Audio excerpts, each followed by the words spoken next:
As we all know, getting around Metro Detroit can be tough on most days. You got that right. But what if you live and work on an island and your lifeline is a bridge? Well, that's the reality for people on Grosse Ile, and the bridges being driven on every day are in bad shape. So what has Wayne County been doing about it? 7 investigator Heather Catallo joins us right now with what she has now uncovered. Heather? Well, Carolyn and Dave, the Parkway Bridge is the most used bridge on Grosse Ile, and it's in need of repair.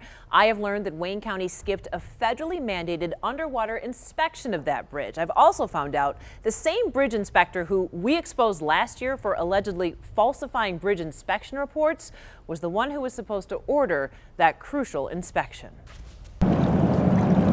Alice Stanko and her husband retired on Grosse Ile because they love living on an island. It's just getting back to nature. It's not the city, the hustle and bustle. And they're not alone. More than 10,000 people call Grosse Ile Township home.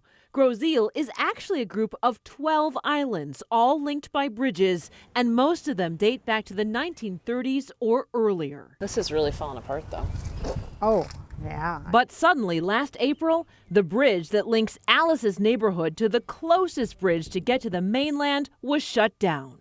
And all of a sudden I saw a detour, bridge closed. We didn't get any notification. That closure means Alice has to drive several miles out of her way to get to the mainland, which could be the difference between life and death in a medical emergency. Time is a big factor, minutes, seconds count. It's been more than a year, but the Park Lane Bridge is still closed. And it's not the only bridge under scrutiny on Grosse Ile.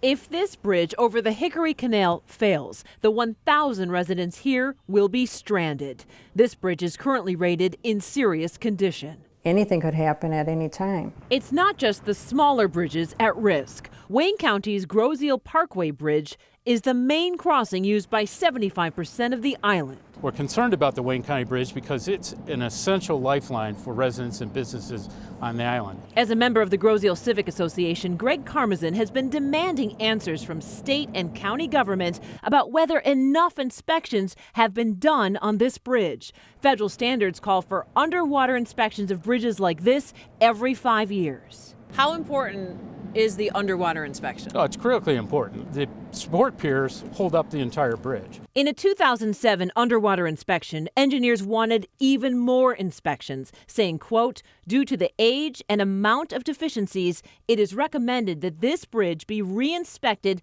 every 36 months. But the county did not do another underwater inspection for 10 years. We all like to see what the condition of the bridge is and what their plans are for repairing it. We have seen no inspection reports, and they must have committed, 100 inspections on the pilings.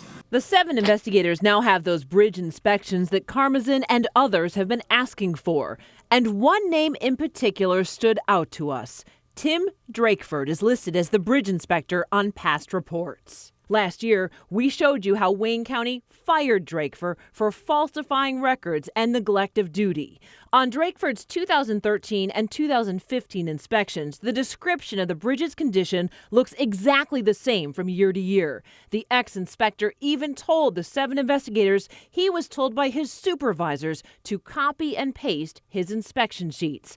County officials now tell us Drakeford would have been responsible for scheduling those missing underwater inspections. What we've put in place is a process of documentation and increased communication. Drakeford was fired long before Wayne County Director of Engineering Michael Van Antwerp took over the department. But he says all of the bridges at risk have been re-inspected and construction improvements are coming this fall to the Parkway Bridge. We're going to improve the foundation of the bridge, how the piers connect to the channel. In the meantime, Van Antwerp says the county is doing regular monitoring of the piers and monthly inspections. Is that bridge safe? The bridge is safe, and if it wasn't safe, we'd close it.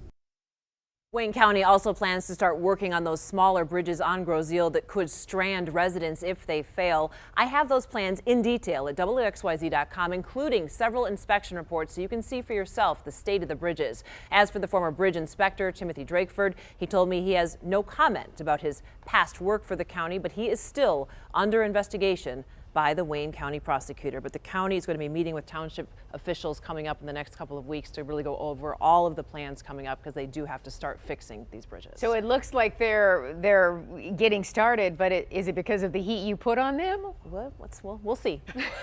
Infrastructure issues, we have a lot of them. And they're Yes, we do. And they're important. Yes, we do. They affect all of us. Yes, it does. Yes, indeed. Stay on them, Heather. All right, thank you so much for the investigation.